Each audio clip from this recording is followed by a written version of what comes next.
हे बोलणार नाही. मराठा आरक्षणाच्या संबंधाने आपण सहज समजून घ्या की बघा, एक गोपीनाथ मुंडे एकच वंजाऱ्याचा आमदार होता, एकच. तो एकच आमदार होता तरी सुद्धा त्यांनी ओपन मधले वंजारी ओबीसीत आणले आणि ओबीसीतले वंजारी एनटीत आणले. मराठ्यांचे किती प्रतिनिधी होते? अरे सगळ्यात जास्त महाराष्ट्रात मुख्यमंत्री कुणाचे झाले? मराठ्यांचे. उपमुख्यमंत्री मराठ्यांचे. आमदार मराठ्यांचे. खासदार मराठ्यांचे. साखर कारखाने कुणाचे? मराठ्यांचे. दूध डेअरी कुणाची? मराठ्यांची. ऑइल मिल कुणाची? मराठ्यांची. पेपर मिल कुणाची? मराठ्यांची. बागायत समिती कुणाच्या? मराठ्यांच्या. शाळा कॉलेजेस कुणाचे? मराठ्यांचे.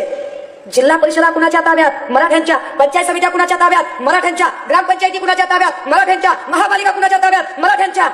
मग आरक्षण कुणाला मागताय? का नाटक चाललंय आरक्षणाचं?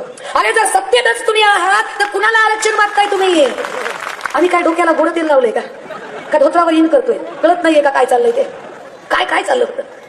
अरे कालपर्यंत तर तुमची नाटकं चाललेली होती ना. कालपर्यंत कोणी श्रीमंत कोकाटेंना विचारायचं की अहो जातीवादी विधान करणाऱ्या अण्णा जावळेचा काय संबंध मराठा महासंघाचा? तेव्हा कोकाटे सांगायचे मराठा महासंघ आणि मराठा सेवा संघाचा संबंध नाहीये. मग लोक प्रदीप साळुंकेंना विचारायचे अहो तुम्ही सांगा ती जातीवादी विधान करणारी शालिनी पाटलांचा तुमचा काय संबंध? ते म्हणायचे शालिनी पाटलांचा आमचा संबंध नाही. मग कुणीतरी खेडेकर साहेबांना म्हणायचं शरद पवारांचा आणि तुमचा किंवा तुमचा आणि जितेंद्र आव्हाडांचा काय संबंध? ते म्हणायचे आमचा आणि पवारांचा, आमचा आणि आव्हाडांचा संबंध नाही.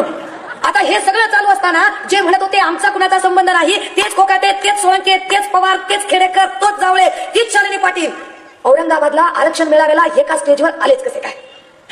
कालपर्यंत जातीवादी विधान करणारे जितेंद्र आव्हाड आज पुरोगामी भाषा करायला लागले. अरे काल नरेंद्र दाभोळकरांना लोकांनी गोळ्या घालून मारलं, तेव्हा शरद पवारांना पुरोगामी महाराष्ट्राची भाषा आठवली नाही. एवढ्या सगळ्या लोकांवरती जाती हल्ले झाले, तेव्हा शरद पवारांना पुरोगामी भाषा आठवली नाही. अरे माणसांच्या खांडोळ्या केल्या, कत्तली केल्या, संडासच्या चेंबरमध्ये माणसं कोंबून मारली, खैरलांजीला अगदी विडंबना करून मारली, जोखेडा खरड्यामध्ये माणसं कशा पद्धतीने मारली, तेव्हा शरद पवारांना पुरोगामी महाराष्ट्राची भाषा आठवली नाही.